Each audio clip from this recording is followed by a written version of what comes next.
आज मी तुमच्यासोबत एक वेगळी आणि युनिक अशी रेसिपी शेअर करणार आहे। खायला एकदम कुरकुरीत आणि क्रंची अशी लागते। बनवायलाही जास्त वेळ लागत नाही, 15 ते 20 मिनिटाच्या आत तयार होते। चला तर मग रेसिपीला सुरुवात करूया। मी व्हाईट चणे घेतलेले आहे, ते 5 ते 6 तास भिजत ठेवलेले होते। छान भिजू द्यायचे त्याला आणि त्यानंतर स्वच्छ धुवून घ्यायचं आणि 5 ते 6 कुकरच्या शिट्ट्या करून घ्यायच्या आहेत। आपल्याला खूप असं शिजवायचं नाही आहे, शिजवायचे पण ते फुटले नाही पाहिजे चणे, असं करायचं आहे। अख्खे चणे राहिले पाहिजेत अशा प्रकारे। मी त्यामध्ये 2 तेजपत्ता टाकलेले आहेत आणि एक छोटासा दालचिनीचा तुकडा टाकलेला आहे आणि थोडंसं मीठ टाकलेलं आहे। जास्त नाही टाकायचं, थोडंसं टाकायचं आहे आणि आपण त्याच्या 5 ते 6 शिट्ट्या करून घेऊया। फक्त एवढं लक्षात ठेवायचं, ते फुटले नाही पाहिजेत, अख्खे राहिले पाहिजे। आता आपण शिजते तोपर्यंत ना त्याचा मसाला तयार करून घेऊया। मी मस्टर्ड ऑइल घेतलेला आहे।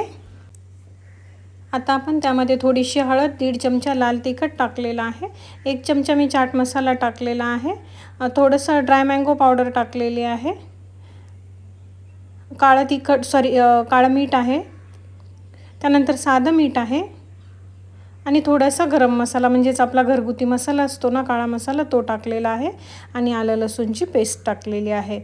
आता आपण ते व्यवस्थित मिक्स करून घेऊया आणि त्यामध्ये आपण जे छोले उकडलेले आहेत ना ते टाकूया। तुम्ही बघू शकता मी असे अख्खे ठेवलेले आहेत, पूर्ण असे ते फुटलेले वगैरे नाही आहेत छोले, त्याप्रमाणे आपण उकडून घ्यायचे आहेत। आता ते आपण त्या मिश्रणामध्ये टाकून घेऊया। पाणी निसरू द्यायचं आहे, पाणी ठेवायचं नाही आपल्याला छोल्यामध्ये आणि त्यानंतर व्यवस्थित आपण हे मिश्रण एकत्र करून घेऊया। आता त्यामध्ये मी 2 चमचे कॉर्नफ्लोअर टाकलेला आहे आणि त्यामध्ये 1.5 चमचा मी तांदळाचं पीठ टाकलेलं आहे।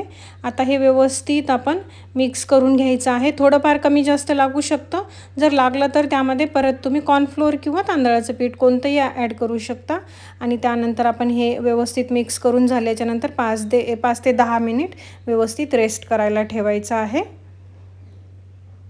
त्याला आता आपण तेल गरम करून घेऊया। तेल गरम झाल्याच्या नंतर त्या तेलामध्ये आपण व्यवस्थित सोडून घ्यायचे आहे चणे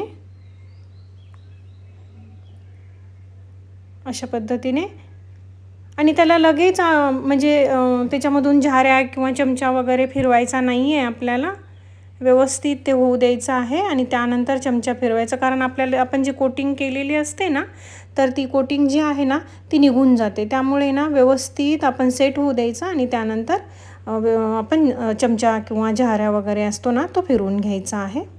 छान तळू द्यायचे, 5 ते 6 मिनिट लागतात, जास्त वेळ लागत नाही। परत आपण दुसरी बॅच तयार करून घेऊया।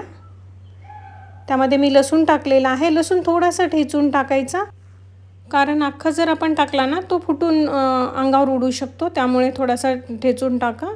आणि त्यानंतर मी 2 ते 3 हिरव्या मिरच्या टाकलेल्या आहेत, त्यासुद्धा मी कट करून घेतलेल्या आहेत आणि मग टाकलेल्या आहेत। व्यवस्थित तळून घ्यायचं आहे आपल्याला। गॅसची फ्लेम हाय ठेवायची आहे, मीडियम किंवा लो नका ठेवू। छान व्यवस्थित तेल गरम होऊ द्या आणि मग हे करा। बघा तुम्ही आवाज बघू शकता किती छान कुरकुरीत झालेले आहेत। खायला पण एवढे भारी आणि मस्त लागतात ना। तुमच्या आवडीप्रमाणे त्यावर कांदा, त्यानंतर चाट मसाला, थोडंसं लाल तिखट टाकून मिक्स करून घ्यायचं आहे आणि सर्व करायचं। हे 2 ते 3 तास छान आरामात क्रंची राहतात, जास्त वेळ राहत नाहीत, 2-3 तासाच्या आत खावे लागतात। तुम्हाला आजची रेसिपी कशी वाटली ते मला नक्की सांगा।